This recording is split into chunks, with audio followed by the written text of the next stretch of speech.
PSIS Semarang yang akan menjadi lawan Persib Bandung di pekan ke-22 saat ini tengah mengalami sejumlah masalah internal yang terlihat cukup berpengaruh pada performa mereka di musim ini. Namun, bagi pemain Persib Zalnando, kondisi lawan bukanlah sesuatu yang perlu dijadikan acuan utama. Ia menegaskan bahwa fokus Maung Bandung tetap pada performa mereka sendiri yang terus dimatangkan saat sesi latihan. Ya kalau keuntungan sebagai tim Persib kan balik lagi ke timnya, tidak mengharapkan dari sisi keuntungan eksternal. Pemain asal Cimahi ini menjelaskan bahwa sebagai tim yang membidik gelar juara, Persib harus mengandalkan kekuatan internal ketimbang mengharapkan kekurangan dari tim lawan yang sedang berada dalam kondisi kurang ideal. Tetapi kita dari Persibnya, dari pemain sendiri, mengandalkan dari internal sendiri. Karena kita target juara, ya kita tidak bisa bergantung pada situasi tim lain. Faktor utamanya tetap hasil latihan dan performa di dalam lapangan tuntasnya.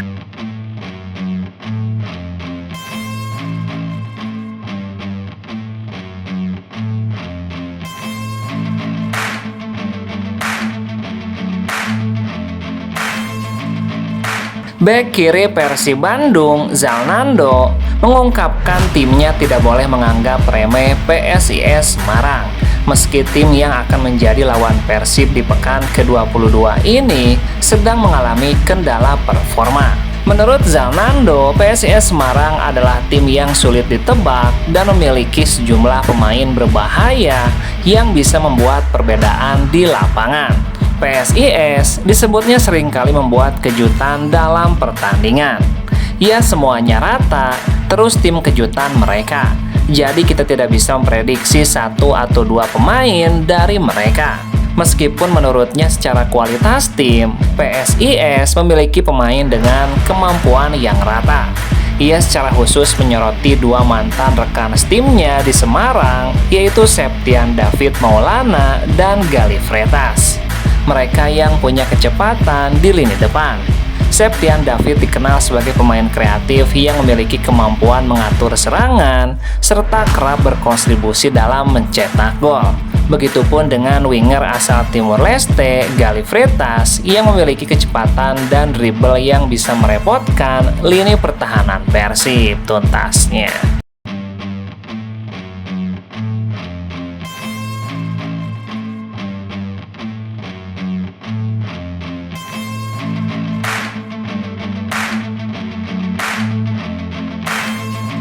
Manajemen beserta panitia pelaksana pertandingan PSIS Semarang memutuskan untuk menggelar laga melawan Persib dengan tanpa dihadiri penonton setelah melakukan diskusi dengan pihak kepolisian. Menanggapi hal itu, Boyan Hodak selaku juru taktik Persib mengatakan bahwa hal tersebut mutlak keputusan dari PSIS, sehingga ia enggan berkomentar lebih lanjut. Saya tidak tahu itu keputusan mereka, mungkin ada alasan finansial atau terkait keamanan. Saya tidak tahu, jadi saya tidak bisa berkomentar.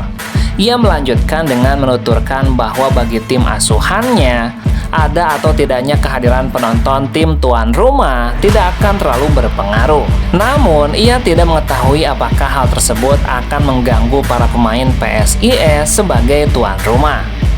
Selain itu, Boyan juga memberikan tanggapan terkait beberapa pemain yang berpotensi absen melawan Persija bila terkena kartu kuning melawan PSIS. Pemain-pemain tersebut seperti Nick Kuipers, Gustavo Franca, hingga Rian Kurnia. Menanggapi hal itu, pelatih asal Kroasia tersebut mengatakan bahwa kartu kuning dan akumulasi adalah bagian dari sepak bola.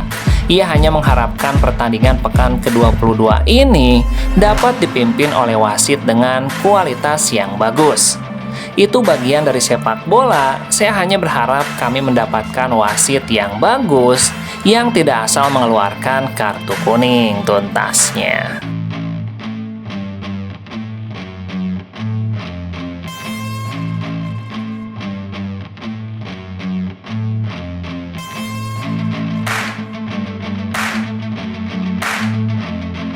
Menjamu Persib Bandung, PSIS Semarang kembali akan menjalani laga kandang tanpa penonton.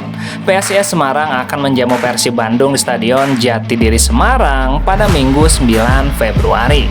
Mahesa Jenar punya kendala faktor keamanan. Selain itu, tim asal Kota Atlas itu juga sedang diboikot oleh supporternya. Penyebab dari boikot itu adalah tuntutan agar CEO PSIS Semarang, Yoyok Sukawi, segera meninggalkan tim. Dilansir dari detiksport.com, Yoyok dinilai tidak kredibel untuk mengurus Laskar Mahesa Jenar. Hal itu bisa dilihat dari kondisi PSIS yang menanggung utang sebesar 45 miliar. Sebelumnya PSIS juga sudah menggelar laga tanpa penonton saat dikalahkan Dewa United. Panpel PSIS mengungkapkan pemasukan dari laga kandang tim tidak sebanding dengan pengeluaran sebesar 180 juta. Dalam pertandingan saat menjamu Persis Solo, PSIS cuma ditonton oleh 723 orang. Pihak klub harus menutupi kekurangan penyelenggaraan laga kandang PSIS. Oleh karena itu, opsi menggelar laga tanpa penonton pun harus diambil. Menanggapi persoalan PSIS tersebut, pelatih Persib Boyan Hodak tidak mau terpengaruh. Ia tetap memandang PSIS adalah tim yang kuat dan tidak bisa dianggap remeh. Mungkin mereka punya masalah di luar lapangan yang berdampak pada posisi mereka saat ini. Tapi bagi saya, mereka tetap tim yang sulit dihadapi. Apalagi saat mereka bermain di kandang, mereka selalu agresif dan tajam tuntasnya.